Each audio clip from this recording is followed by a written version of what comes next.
Thank you all again for coming this Friday because we chose to come here during what's going on with the relief everywhere. So again, thank you all for making it here because you couldn't went anywhere, but you chose to be committed right here. I'll introduce our speaker, Mr. Jason Mumpower. He was elected the 35th Tennessee Comptroller of the Treasury on January 13th of 2021. He's responsible for leading the office of the Comptroller of the Treasury, which comprises 12 divisions and more than 600 employees. It's a lot more than I'd like to take care of one day. Prior to his service with the Comptroller's office, Comptroller Mumpower served in the Tennessee General Assembly as the state representative for Sullivan and Johnson counties in the Tennessee General Assembly. He was first elected to office at the age of 23. During his 14-year tenure, he held the positions of Minority House Leader and Majority House Leader. He joined the Comptroller's office in December of 2010, serving as a former Comptroller for Justin P. Wilson, Deputy Comptroller and Chief of Staff. Comptroller Mumpower has received numerous awards and recognition during his career. In 2023, he was named the top leader among large Middle Tennessee businesses as part of the Tennessean Top Workplace competition. He's also been named Legislator of the Year on multiple occasions by several organizations. Additionally, he has received the National Federation of Independent Businesses Guardian of Small Business Award and the Future Farmers of America's Lifetime Alumni Award. Pretty impressive. Comptroller Mumpower is a graduate at King University with a BA in economics and a minor in political science. Notably, in June of 2013, he also graduated from Harvard University's JFK School of Government Senior Executives and State and Local Government Program. Mr. Mumpower is an Eagle Scout and active in many community organizations and projects, including the Rotary Club of Bristol, Tennessee and Virginia, and Chamber of Commerce of Kingsport, Bristol and Johnson County, Tennessee. He currently serves as a member of the King University Board of Trustees. Mr. Mumpower resides in Bristol, Tennessee with his wife Alicia and son Max. And I'll just give y'all a quick fun fact about this. 2013, I was working for Enterprise Rent-A-Car. Going back to when from Knoxville, I had our monthly meeting. Was pulled over. I may have been going a little bit faster than I should have been. I was addressed by the officer as Mr. Mumpower. And I said, I may have mistaken that, but if y'all can see the resemblance, I'd appreciate that. He tells me he's about 50 pounds lighter, so maybe that's where it comes from. But if y'all will please stand and welcome me, Mr. Jason Mumpower.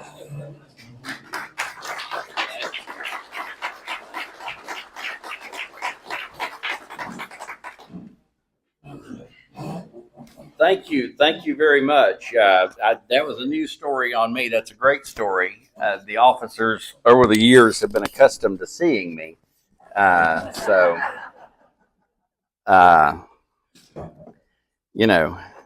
Such as it is. Great to be here with you today, but that story reminds me, it's great to have Representative David Hawk here, who serves in the General Assembly. David and I served in the House together for a while. And I noticed, David, you're wearing a new pair of glasses. I hadn't seen those. You got to respect people with glasses. They paid to see you. So I always appreciate that. David, in keeping with your story, David is often voted the best looking legislator in Tennessee. And has nothing to do with the fact that I'm often confused with him. It is indeed good to be here with you today. I was just checking my watch. 24 hours ago, I was in Utah. 24 hours ago, I was at the Salt Lake City Airport awaiting a flight to Nashville. My wife and my 12-year-old son, Max, were with me. We're just back off of 6 days in Utah, where we did 5 national parks in 5 days. We drove to Nashville, flew into Salt Lake City direct, and started, kind of had our first day there, and then we did Zion and Bryce Canyon, and think of the order that we did them in. We did Zion, Bryce Canyon, Capitol Reef, Canyonlands, and Arches, and we finished in Moab, Utah. and then drove back to Salt Lake City. That's called the Mighty Five. If you want to, I think it's themighty5.com. If you want to Google that, I recommend it to you if you've never been out there or if you've just been to one. Interestingly, my wife and my son and I were taking a hike. We were going out to the Mesa Arch, which is out there, and all of a sudden somebody said, "Jason Mumpower," which is not something I was expecting to hear in Utah. And I looked up, and it was Chris Campbell, the manager of CATS, Kingsport Area Transit Service, and his family. They were out there on that same hike that we were on. And so it's just amazing the coincidence to run into them there. And good, though, so many Tennesseans out there. I happened to have a shirt on that had a TriStar on it, and so many people from Tennessee were out there in Utah. So it's a great trip to take and an easy trip. I won't say it's easy, but it's a trip to take, and I recommend it to you for sure. Good to be back here, Dawn. I appreciate you helping arrange me being back here again. How many people have been here before when I've been here? I'm usually, most of you, okay, not all of you, but most of you. The fact that you came back is appreciated. Assuming you publish your speakers in advance, the fact that you came back is appreciated. Always here around about my birthday. My birthday is September 22nd. I'm a little later here this year than I normally am. Turned 51 just a few days ago. So it's always, for me, a privilege to be able to be here on or about my birthday. You know, as I get ready to share some things with you, and those of you who have been here before, today will be similar but not the same. I spent the morning this morning down at Bristol Motor Speedway at the Regional Flood Relief Center. And if you have, it's one of the most awesome things I've ever experienced. 80,000 square feet of stuff that has been donated, with just more and more coming from around the nation. Literally the food, the diapers, the water. They have more than a quarter mile of water stacked up. That's a lot of water. More than a quarter mile of water stacked up that has been donated. And, you know, water was one of the most immediate needs. We'll talk more about that here in just a minute. But the diapers, just everything that's coming in. People from around the nation, you know, on the Amazon website, no matter where you live in the nation or the world, you can go on there and just buy stuff, and it is shipped directly to the Bristol Motor Speedway Flood Relief Distribution Center. And just the Amazon packages coming in from just somebody randomly buying something and shipping it. As it's about to get colder, I know I got home. In Utah, they were experiencing heat wave. We actually had taken some long underwear because normally you need it out there this time of year. They were coming off a heat wave. It was very hot in Utah this past week. But as it's turning cooler here, we got back here last night and it was very cool, or the coolest it's been in a while. Preparing for those cool nights up in these damaged areas is something they're doing now. The need for generators and other things is big, but the need is big. Everybody there was volunteers. I mean, manning a call center. If a family has a need somewhere in one of the affected counties, they literally call and put in an order, and it's delivered. It's delivered by vehicle or even by helicopter from the National Guard. They're delivering needed supplies by helicopter from the National Guard up there out of the Flood Relief Center. There is still so much unknown. Isn't it unbelievable? And aren't we blessed in Sullivan County?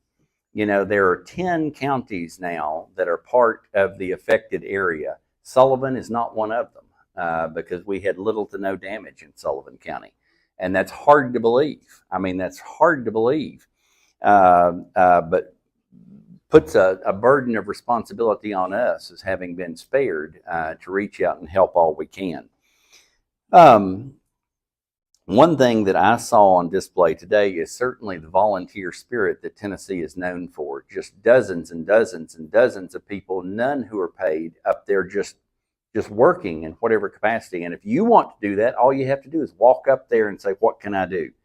And they will give you something to do. And the help is needed, and it's not going to be a short-term thing. This is not something that's going to last for a week. It's not something that's going to last for a month. It's going to be a long time. It's a long road out of this, quite literally and figuratively. It's a long road out of this. Right now, as we're more than a week past, or even 2 weeks from the event, we're beginning to take stock of assessing what has happened to people's homes, what has happened to people's land, schools, churches, things like that. After I left the Flood Relief Center this morning, I drove down here to Kingsport about 45 minutes. I was on a conference call as I was driving. One thing we do in the Comptroller's office is, of course, we deal with property assessors in all 95 counties, and we deal with city and county budgets. And by law, law says that on the first Monday in October, people's property tax bills shall be mailed. And so, the first Monday in October was the Monday after the flood. And, people in some cases don't have a mailbox anymore to receive that tax bill at. And if they don't have a mailbox, they certainly probably don't have necessarily the ability to pay that property tax bill that by law is due. And so my office is already working with the legislature to craft legislation similar but more expansive than what happened back in the Nashville flood of 2010 or the Gatlinburg fires of 2016, where the legislature provided some more immediate property tax relief to citizens. And no doubt that will be the first thing taken up when the legislature returns in January. Property taxes aren't due until the end of February, so there's plenty of time for the legislature to act. It would be too quick to have a special session because we really haven't fully assessed the damage yet. It's going to take a lot of time to fully assess the damage. But in addition to that, our cities and counties operate by virtue of property tax revenues. The state is a sales tax state, but our local governments operate off property tax. There's no property tax at the state. And so to the degree that we relieve the burden of property taxes for those people affected, we're also going to have to grant money to prop up operations of these counties and cities until they can get back on their feet.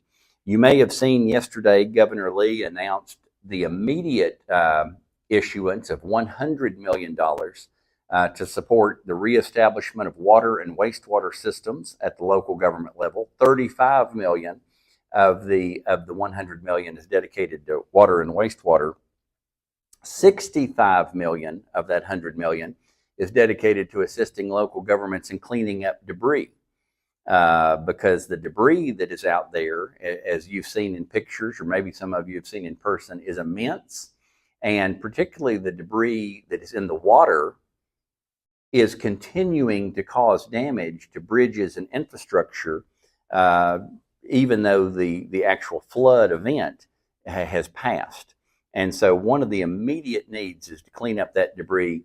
$65 million immediately from the state to help clean up debris, $35 million for water and wastewater. We expect that $100 million to be reimbursed by the federal government under the national disaster declaration that has been indicated. That's something we're going to be watching for. But those are some of the immediate needs. There'll be more to come on that. Again, the first thing that has to happen is we just have to fully assess the damage out there. There are now, again, 10 counties in the disaster zone, but of the 10, the ones hardest hit, Unicoi County, Greene County, Cocke County, Johnson County, Carter County are the hardest hit of the 10 right up here in our area of the state, and we're going to be reaching out to help them. Now, normally I would have, there is a screen here, but there's no projector today. And unfortunately, if you've seen this in the past, you know a big part of my presentation is built out of you being able to see what's on the screen behind me. We're not going to have that today, so I'm going to try to talk you through it nonetheless. For those of you that haven't heard me do this before, you always have people new. So the question I'm asked most commonly is, Jason, what does a comptroller do? And I usually say that I'm the state's money cop, because if there's a dime or a dollar out there and it's local government, state government, or federal government money, we're looking after it. And my office is going to have a big responsibility with this flood relief money that's coming in, helping local governments account for it and make sure that it's used properly. Unfortunately, one of the biggest times and biggest opportunities for fraud, we've seen it every time, is during a disaster. You have somebody working to steal money under the most dire of circumstances. And I have no doubt that will happen again. We're just going to try to find it and root it out when it does. You know, our main duty, of course, is auditing. We audit every state agency. We audit every county every year. We audit every city every year, every utility every year. That's why I know all these local government officials are always happy to see the comptroller. Pat was as happy to see me as ever. It's like that monkey is off his back. No longer has to worry about it. Yeah, happier now than you were in the past to see me. No doubt. In addition to that, we oversee and assist all 95 property assessors in Tennessee. We are responsible for managing the state's debt.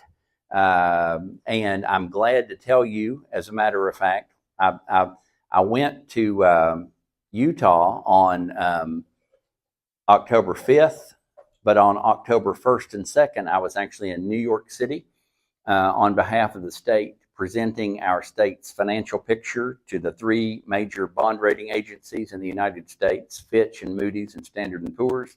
We reaffirmed our AAA credit rating. Tennessee is one of 14 states in the nation that hold a AAA credit rating. And we just did this again as recently as October 1st and 2nd up in New York. Governor Lee, who's normally there with us, was not able to be there this year. Rightfully, he was up here dealing with some of the fallout of the storms, and they understood that. And again, we're at the top of the heap, a AAA state in Tennessee. When you think about the Comptroller's Office, I described some of the things we do. Our mission is to make government work better. We want to make lives of Tennesseans easier by making government work better at every level. One of the ways we do that, and I hate to say it is absolutely our most demanded service, is we have something that comes after the audit. We have a team of investigators who are working every day to root out fraud, waste, and abuse. It is absolutely the most demanded service we have. I have 36 full-time investigators who are working across the state every day. We have a variety of ways that we receive tips. We have a 1-800 number. We have an internet web-based fraud reporting portal. I get calls from legislators like Representative Hawk and others, and every allegation that comes into my office, we investigate it. We had more than 1,500 allegations of fraud, waste, and abuse last year. We currently have more than 160 open investigations. Last year, we released over 52 investigative reports. Every time we do an investigative report, we work with the local district attorney. Sometimes those are charged, sometimes they're not. They're always made public. Any public dollar we take seriously. We investigate everything from tens of thousands of dollars worth of theft at a local government to maybe $750 in a school support organization where somebody decided they wanted to keep the field trip fees, something like that. It happens all the time. And last year, There were over 35 people were indicted on over 200 criminal charges as a result of comptroller investigations somewhere in Tennessee. Now, I had a slide up here to tell you where we find fraud most commonly. I've got the top 6. Number 1, we find fraud in county governments. That could be because we're on the ground auditing every year. Again, when I was introduced, we have 625 employees in the comptroller's office. We have 8 offices across the state: Greenville, 2 in Knoxville, Cookeville, Murfreesboro, Nashville, Jackson, and Memphis are where our offices are. But we have 625 employees out across the state in counties and cities every day. Number 1, county governments. Number 2, K through 12 school systems. Number 3, booster clubs, things like keeping the field trip fees and stuff like that. I hate to tell you the next one. The 4th most common place we find stealing, money missing, volunteer fire departments. It's a terrible problem. It's a terrible problem, and we're gonna actually have some stuff coming to the legislature this year. We need our volunteer fire departments. We have a great network of them in rural Tennessee, but we find theft in volunteer fire departments all the time. Not-for-profit agencies, and then 6, the city government. The reason we find this theft most often, there are just no proper procedure, or there are either no or a lacking amount of proper procedures in place, something we call internal controls, making sure there's more than one set of eyes on the money. The same person shouldn't be collecting the money and then posting the accounting records and writing the receipts and all that kind of things. When you're dealing with the public money, it's not just enough to say that we know that person, we trust that person. Just 2 weeks ago, we found a married couple in Anderson County running the rescue squad that had siphoned off $60,000 in 2 years. And people say after that, they say, I knew they went on those Disney cruises and I never understood how, but I always enjoyed looking at the pictures. And then, you find out. I will say that on our website, again, I was going to tell you to take a picture of this slide because I have a web address up there for you.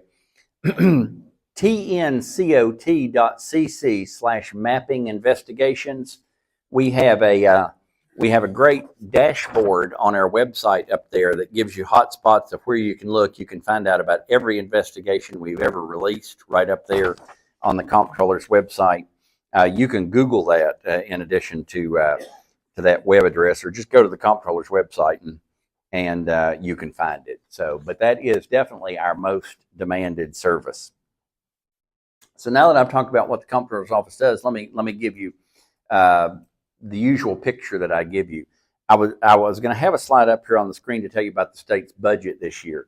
The dollar amount of the budget this year is $52.8 billion. $52.8 billion. That's how much it takes to run the state. But I know what you're thinking. Don, I can see it in your face as an accountant. You're saying, Jason, that number is a lot smaller than it was last year when it was on the screen. It was $62 billion at that point. And I would say, Don, that's exactly right. The budget this year was $10 billion smaller than it was last year because of a reduction in the amount of federal money coming to the state. There was not only a reduction of the amount of federal money that came to our state, every state in the nation, because we're coming off this money high after the pandemic, when the federal government was creating inflation by pumping so many federal dollars into the economy. We had, whether it was ARP money or school ESSER money for schools or whatever, we had so much federal money coming into the economy and coming into the state's economy that our budget this year is still robust, but it is $10 billion smaller, all in federal dollars. How do we arrive at that $52 billion budget? Or how do we arrive at how we spend the money? The governor proposes a budget right now. Governor Lee is working on the budget that he will present next year. The governor starts in the fall. holding budget hearings. He's about to begin that right now. The governor will craft a budget. The governor will present a budget to the legislature. People like Representative Hawk then take the governor's proposal. They make the necessary corrections and send it back for his signature. The legislature passes the budget after the governor presents it. Again, they arrived at a $52.8 billion budget this year. Where does that $52.8 billion come from? Sales tax, state tax revenue is our number one source, about 48%. Another, the second largest amount is revenue from the federal government, particularly in terms of TennCare and social service delivery. We always have to watch taking that federal money. It always comes with strings. But even though we have that money coming in, depending on who takes the survey, Tennessee continues to be either the first, second, or third lowest tax state in the nation per capita when you average state and local taxes. Once that money comes in, $52.8 billion in our budget this year, where does it go? Well, out of that $52.8 billion, $42.8 billion go to 5 categories. Those 5 categories are: number one, TennCare, 15.6. Second, education, 14.8. Third, social services like DHS, 8.2. Next, transportation, 2.8. And finally, corrections, 1.4 billion. So out of our $52.8 billion budget, 80% of it is spent in those 5 categories alone: TennCare, education, social services, transportation, and corrections. So 80% of our budget is spent right there. A few noteworthy parts of our budget this year. The legislature increased its investment in K through 12 education by $261 million. And by doing that, they have guaranteed that Tennessee's teachers, the starting salaries for teachers will be at least $50,000 by 2026, which puts Tennessee among the top 10 teacher pay states in the nation. That was an investment they made. Thank you. 197 million, and this is particularly important to us up here, $197 million to fund the largest investment in rural health care. While in Sullivan County, again, we're the 10th largest county in the state. We have great access to health care here in Sullivan County, but as close as Hancock and rural and Johnson and rural counties like that, this is really pumping money into fund an expansion in rural health care. There's $17 million in the budget this year to add an additional 60 state troopers. That's a warning for you. Another 60 state troopers. And we continue to build our state's rainy day fund to its highest level in history. It's a lot of money, still not enough to run the state for 2 months. But our rainy day fund is one reason we continue to hold our AAA rating. With that being said, one thing that we did this year that you may have heard about in the news, especially if you're a business owner, is that the legislature restructured the franchise tax. You know, if you're a business owner, you pay the franchise and excise tax. That restructuring of the franchise tax resulted in a $393 million tax cut to spur economic growth in Tennessee. There were some legal issues surrounding our franchise tax, which was more than 90 years old.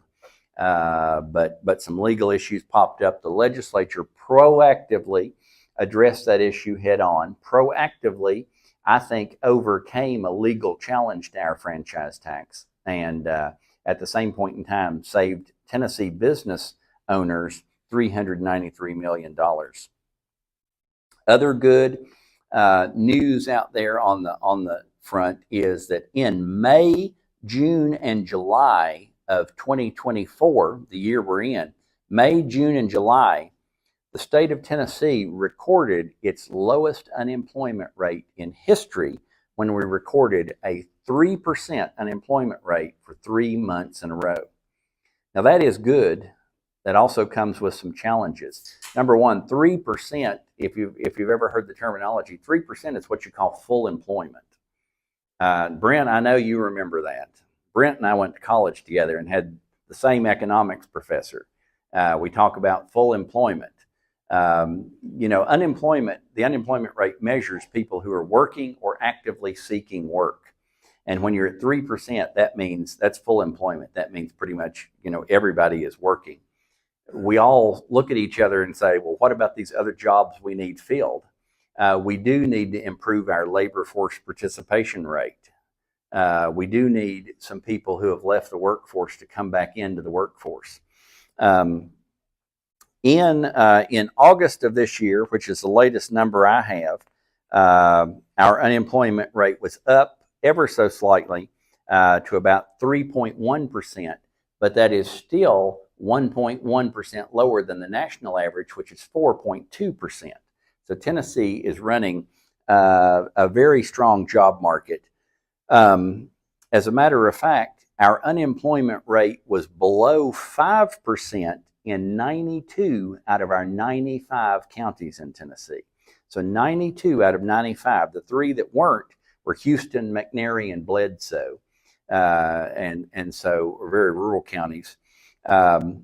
Interestingly, in Sevier County, that's Gatlinburg, Pigeon Forge, the lowest unemployment rate in the state, 2.5%.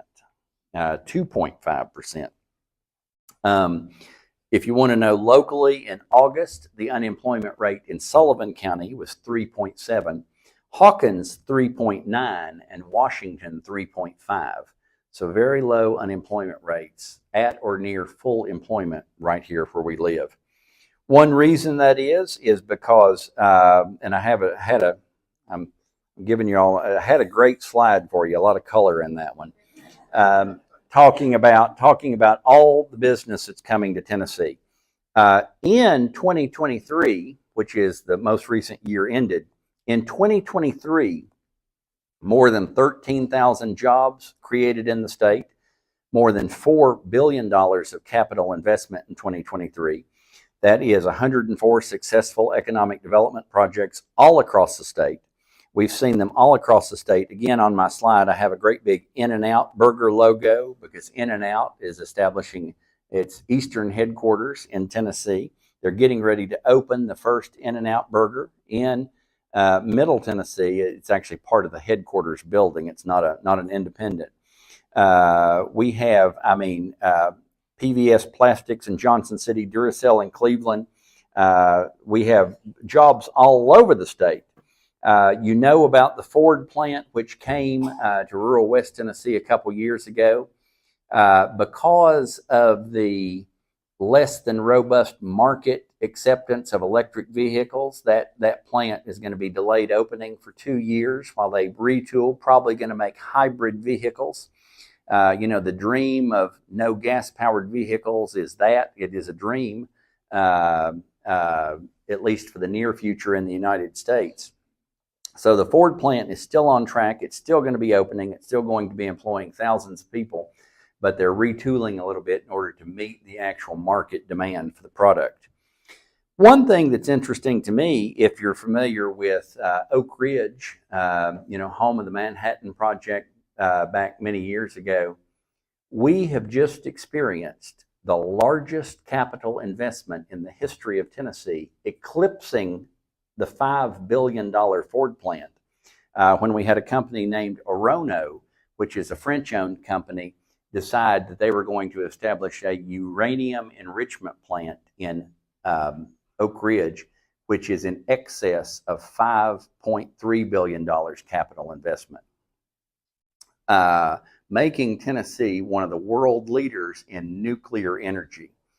Nuclear energy is a key to the future. And if we're ever going to get to the point that we have electric vehicles, it's going to have to be fueled by nuclear energy, because nobody's power grid, including the great one we have in the TVA, is big enough to charge all of these vehicles if we were to suddenly be all electric. And so having Tennessee as a leader in nuclear development is a key to our future. One thing I will say is that when Governor Lee took office, he was big on reducing the number of distressed counties. At the time he was elected, we had 15 distressed counties, primarily rural ones. Now there are 9. The legislature has worked with the governor to help these counties get up and on their feet. We're down from 15 distressed counties to 9 distressed counties. One reason is because we have record business growth in Tennessee. In the third quarter of 2023, which is about this time last year, 19,300 new entities filed to open business in Tennessee in just that 3 months. That was the third highest quarter in the 25-year history of collecting that data. Those are mostly small businesses, which, agriculture is our number one industry still in Tennessee. Then you have tourism, and much of that tourism sector and much of that agriculture sector are made up of small businesses, small farms. Interestingly, the place in Tennessee right now where business filings are growing at a faster rate than any other place is the Knox County, Knoxville area. 54.2% year-over-year growth in small business opening in the Knox County area. We talked about the unemployment rate. Who is taking these jobs? We continue to have astronomical population growth in Tennessee. In 2022, the 6th fastest growing state in the nation. In 2022, we were the 7th fastest growing state in the nation. In 2023, we were the 6th fastest growing state in the nation. More than 7 million people for the first time in history. And we continue just to bring people in left and right. Most of that is in migration from other states in the United States. When we were visiting with the bond rating agencies a couple weeks ago, they were kind of shaking their heads. They knew that was the case.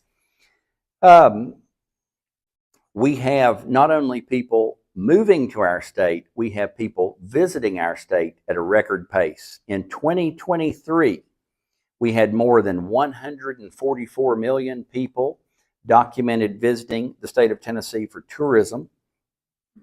Those 144 million people spent $30.6 billion related to tourism, which is an increase of 6% over the previous year. 1 out of every 24 jobs in Tennessee is a tourism job. 1 out of every 24 jobs in Tennessee is a tourism job. All those visitors generated about $3.2 billion in state and local tax revenue.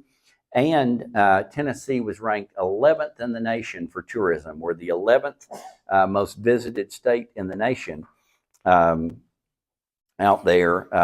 And certainly, I know David and I see it a lot in Nashville, but you see it everywhere. All 95 counties had a documentable increase in tourists and tourist spending in 2023. So with that, as I'm keeping my eye on the watch to kind of bring it in here to take a few questions, I can recap. Tennessee is strong in terms of its fiscal stability, consistently rated number 1 or number 2 in long-term fiscal stability. That's the kind of thing that makes me happy, gives you a window into my soul. Again, one of only 14 states in the nation to have a triple AAA. When I met with the bond rating agencies the other day, I told them when I was kind of summing up our presentation, Tennessee is a place people want to be. Tennessee is a place business wants to be. And it's because we run the state in a AAA way. And whether you look at fiscal stability, whether you look at our low debt burden, as a Tennessean, you have the lowest per capita debt burden of anybody in the nation. We have very, very low general obligation debt. The only general obligation debt we've issued under Governor Lee was the state's contribution to the new Titans Stadium in Nashville. Now all we need the Titans to do is win a game.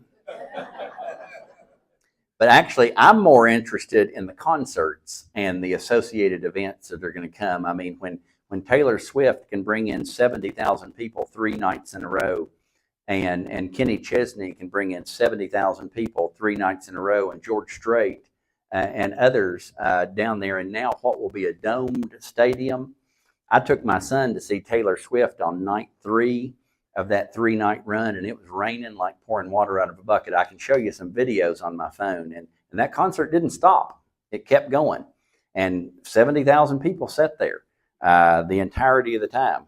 That's what I'm interested in coming to that new stadium. It's a real boost for our economic development in the state. Nashville is an economic engine for the entire state. It doesn't matter where you live. We all benefit from that. My coup de grace slide was this slide right here. Very small type when you got it on paper. I am 51 years old and can see better than 20/20 though. So I can read some of this to you. My brother has all his hair but can't see. I think I got the better end of the deal.